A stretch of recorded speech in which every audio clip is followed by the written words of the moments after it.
Welcome back. Everyone in their seats, lights ready. The anxious seconds before they light up and then extinguish. And the Formula 2 Grand Prix here in Jeddah can explode. And there we go. Round 3 of the 2007 World Cup is launched. And without second gridman Rick Hackinson, embarrassingly, he's stranded on the start line.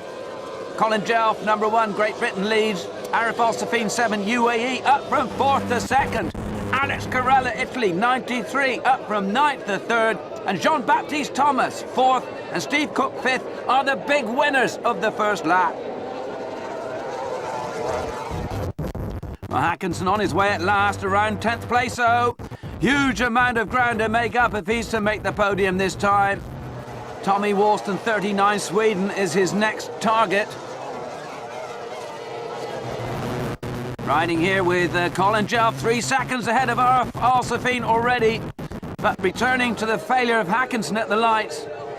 The dead engines start, the engine failing to fire is every driver's worst fear. As most of you probably know, if a 2-stroke engine, which these are, doesn't make it first time on the button, it tends to flood, which adds to the problem. Colin Jelf, though, right on the nail. Hackinson and Slatteris, also you saw there, not so lucky. Colin Jelf, number 1, still at the front. 5 of the 35 laps completed. Average speed, 160.38 kilometres an hour. Topping out at 185 on the straights. Hackinson, 17, though, the fastest man on the circuit. Playing catch-up, averaging 164.98 kilometres an hour and already into 7th. Still a long way to go. This is Arif Al-Safin, still benefiting from a superb start behind Jelf, but still unable to close the gap on him, averaging 159.72 kilometres an hour, 0.66 of a kilometre an hour slower than Jelf. Doesn't sound much, but when you consider these boats travelling over 60 metres every second, the advantage to Jelf is quite considerable. Well, that's the gap. Colin Jelf in control of this race, without question, and maybe even now the world title. Alex Carella, Italy, 93, one of the big shakers in terms of positions picked up. 9th to 3rd off the start, as we've already said, and still there. Superb first Grand Prix victory in Riga in the last round. Now in great shape to add another podium, but, well, his motor has died. Carella in trouble, a complete engine failure for him. Disaster for Italy, unexpected bonus for France. Jean-Baptiste Thomas, 13, happy to accept the vacated 3rd slot behind Jelf and Al-Safin, and Carella will be totally gutted. All the good work at the start for nothing. Steve Cook, Britain moves up to 4th. Looking at Cook's progress, it's even more impressive than Carella's was. A staggering 11 places up from 15th at the start for him. Hackinson still making his way up. Owen Jelf, Colin's brother that is, number 3, chasing him all the way. The target ahead for both Slatteris, 51, and Cook, 88. Slatteris 5th, Cook 4th. Impressive recovery this by the Norwegian. Still fighting for a podium place. Cutting inside Slatteris here. So there's still time left. Leaders, Colin Jelf, still at the sharp end. Lead over Al-Safin, 4.78 seconds now. Gradually pulling away. Behind them, Jean-Baptiste Thomas, there he is, looking for his first podium, still right in the mix, pulling over a second off Al-Safin on that lap. Pushed along by Slatteris, who will be receiving news from his pit crew that Hackinson is on his way.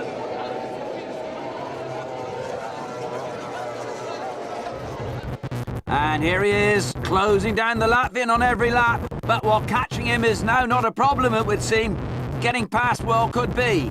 Both still with championship ambitions this year. So Cook's progress temporarily halted by the battle. He drops to 6th.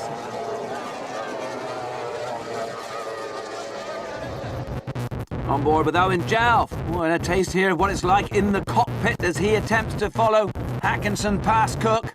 Cook there on the left. And tight on the pin, but without the firepower, he will drop another place.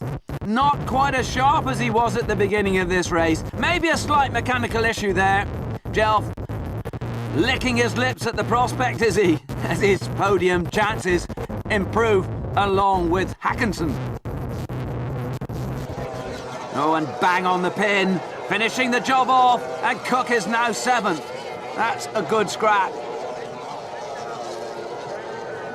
Meanwhile, brother Colin lead still increasing steadily. 8.26 seconds now ahead of Al-Safin, extracting everything from the 200 horsepower Mercury outboard that propels him and his boat. For those of you interested, the boat is a Scandinavian Mullgard, 4.8 meters long, just 160 kilograms, powered by a V6 Mercury outboard two-stroke engine.